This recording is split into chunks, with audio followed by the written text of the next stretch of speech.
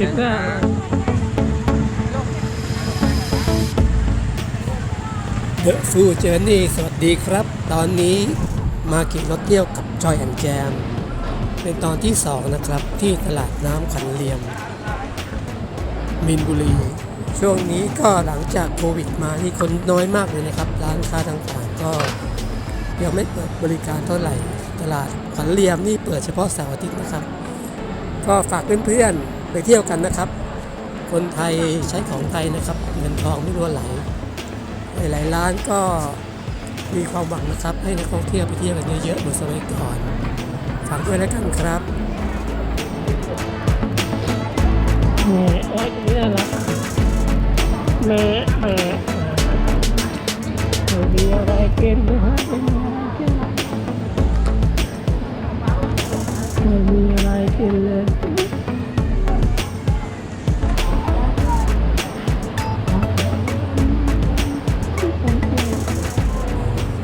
สำหรับตลาดขันเหลี่ยมนี่ผมก็มาหลายครั้งแล้วนะครับปกติก็เป็นจุดหมายสำหรับการขี่จักรยานวันนี้ก็เลยขอนำเสนอเกี่ยวกับพวกสัตว์น่ารักนะครับเป็ดน้ำหลายๆพันนะครับสวยงามมากก็แวะไปเยี่ยมชมบ้างละกันคงจะคิดถึงมนุษย์น่าดูแล้วป่านนี้ร้านค้าร้านอาหารก็เยอะนะครับยังมีอาหารอร่อยๆมากมายตลาดขันเหลี่ยมนะครับอย่าลืมแวะไปกันเยอะๆนะครับ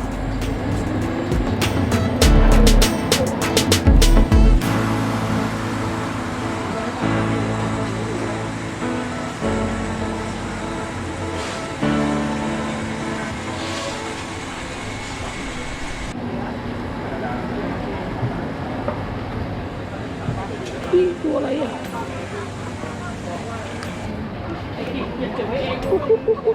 ตัวอะไรอ่ะ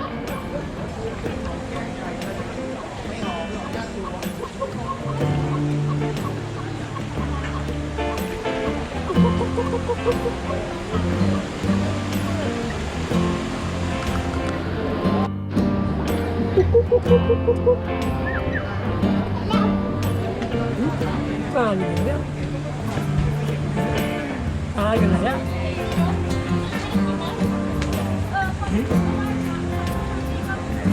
ปลาอยู่ไหนอ่ะ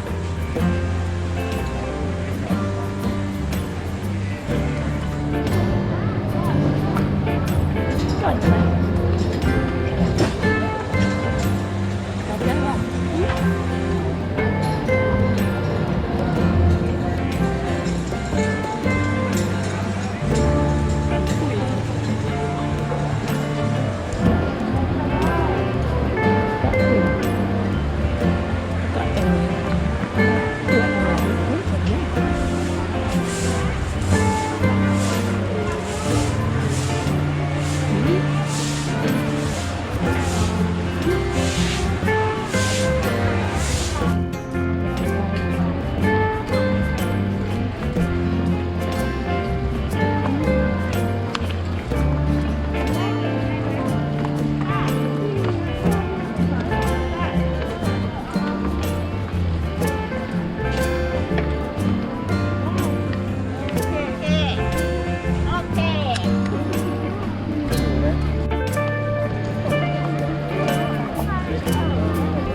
จับไม่มีลูกเลยแอ๊กเนี่ยแกล้งเขาไงว่ายน้ำเลยว่ายน้ำทีนี้ที่เกเรแอ๊ก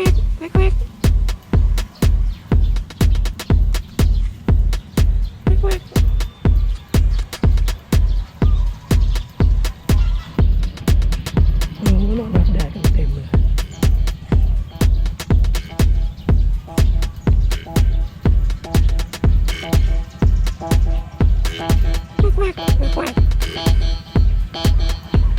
โอ้ยว่ายน้ำบินได้เลย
ท่ายกหน้าเกลียดจริงๆเลยหมีท่ายกหน้าเกลียด มันกระเทือนล้อเดียวมันดีกว่ากระเทือน2 ล้อไปยืนนี่แหละเดี๋ยวไม่ผ่าน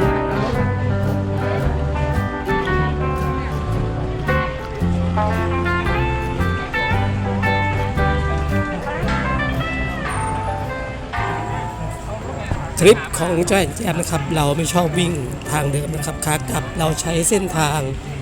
เสรีไทยมินบุรีนะครับแล้วก็เข้าสะพานปูนทางเรียบคลองแสนแสบเส้นสะพานปูนเรียบคลองแสนแสบก็เป็นสะพานใหญ่นะครับขี่สบายมากให้ขี่ทั้งด้านขวา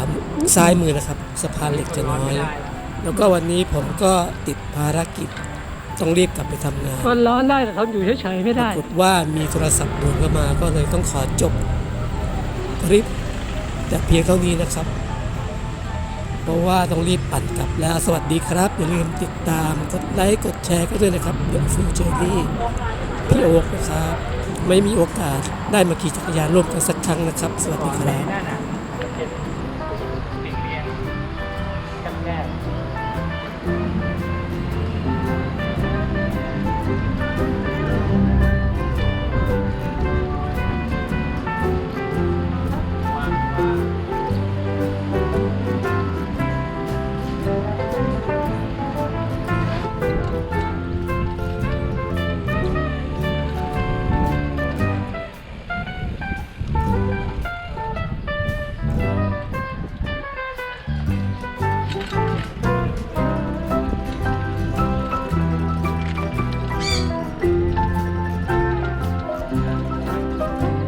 ทุกสะพาน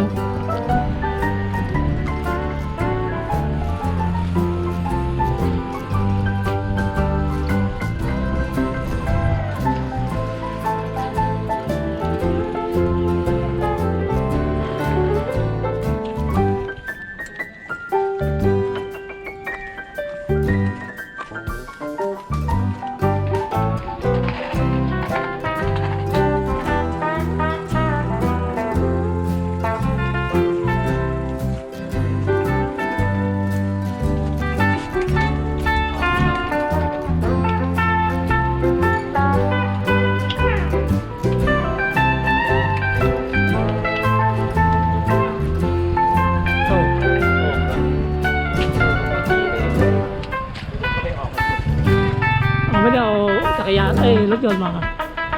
ไม่ได้เอารถยนต์มา เฮ้ยไม่ขับ